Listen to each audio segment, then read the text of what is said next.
I think William Ruto is a person with two personalities. The William Ruto that presents himself to the public is a completely different character from the one that sits behind in the office and crafts stuff.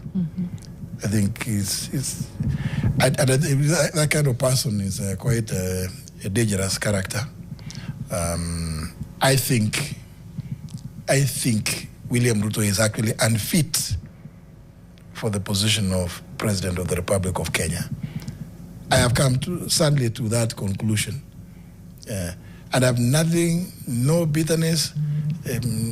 For me, I just feel my own assessment. When I watch William Ruto sometimes talking to members of cabinet and to see him say, I do not want to see corruption in my government.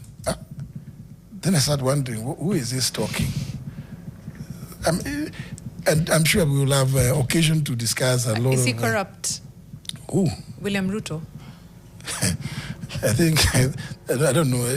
But if you see him talking about corruption, you're like, who is this talking about corruption? Is it because he's corrupt? I have so many examples. Not an example, but is he corrupt? Examples aside. Absolutely. Okay. Very. Yes, irredeemably.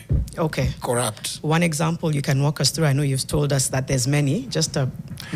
I don't want to give you the obvious ones about the Adanis, because I have some background about it. He's the one who's clearly behind it. And I know this because when his advisor, Adan Mohammed, invited me to attend the COP28 in Dubai in 2023, he gave me a lot of information which ended up with the Adani deal about the airport specifically. Okay. Even during that same time, some Russian oligarchs who had offered to invest $1 billion here in Kenya. And again, it came from Adan Mohammed. In fact, I have even staff telling me that an NGO, I go and check, if there's no, I said the NGO council says we don't have any such company. No such thing is registered. Then, on the day we were coming from India, after that COP28, we flew to India for state visit, blah, blah. I am landing on my way back because Guru, this guy of Defki, I see Ruto around him. It's one of the Guptas.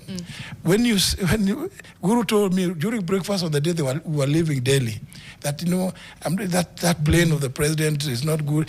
I've chatted another one for him as we are going direct, get an executive jet. I've gotten him. So I land in Dubai. Ruto is calling me.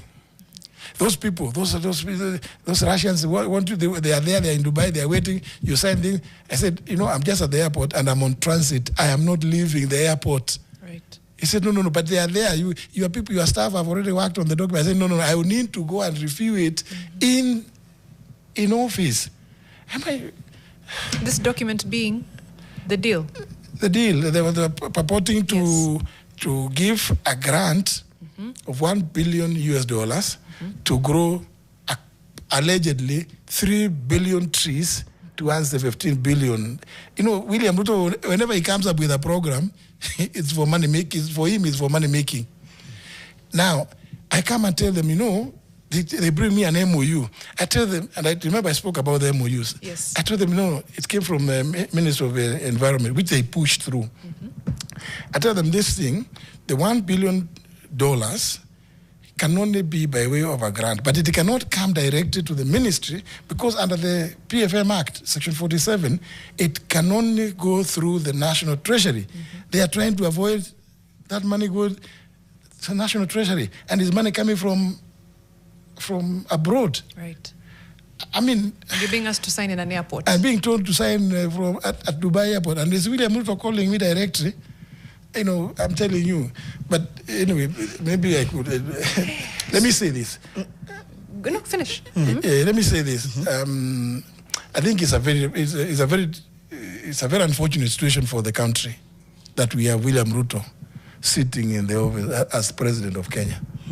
And you know, we have too many examples to give. And you knew this before you were.